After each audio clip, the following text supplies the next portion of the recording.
Hazem Mohamed s'est donné pour mission de trouver ces médicaments contre le diabète et l'hypertension. Mais comme beaucoup d'Égyptiens ces derniers temps, c'est devenu un combat difficile. Je me suis rendu dans de nombreuses pharmacies. C'est la panique pour trouver les médicaments. Parfois, ils proposent des alternatives, mais mon médecin dit que ce n'est pas suffisant. Alors je cherche encore et encore. Je suis vraiment fatigué.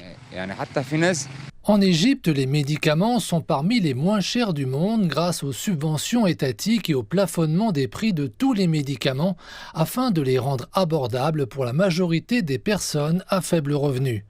Toutefois, récemment, les laboratoires et les importateurs n'ont pas été en mesure d'approvisionner le marché après la dévaluation de la livre égyptienne et l'inflation mondiale qui ont fait grimper le prix des matières premières et les coûts de production. Le gouvernement n'a pas relevé le plafond des prix en conséquence, ce qui signifie que les médicaments sont vendus au prix d'une boîte vide.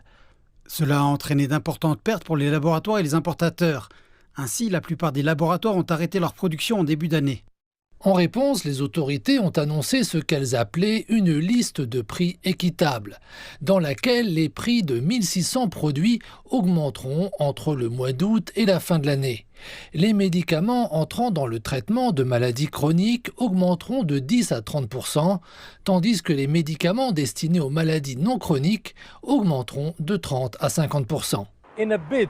Et pour tenter de résoudre la crise, le gouvernement a approuvé 150 millions de dollars de prêts subventionnés à faible taux d'intérêt pour les entreprises pharmaceutiques afin d'importer des médicaments et des matières premières, ainsi que pour soutenir l'accroissement de la production locale. Le gouvernement met en place une stratégie visant à augmenter les niveaux de production locale et à réduire la dépendance à l'égard des importations.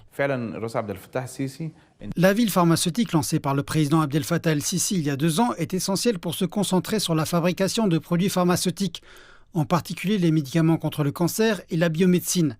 Et davantage d'incitations sont offertes pour encourager les investissements dans de nouveaux laboratoires pharmaceutiques dans le pays.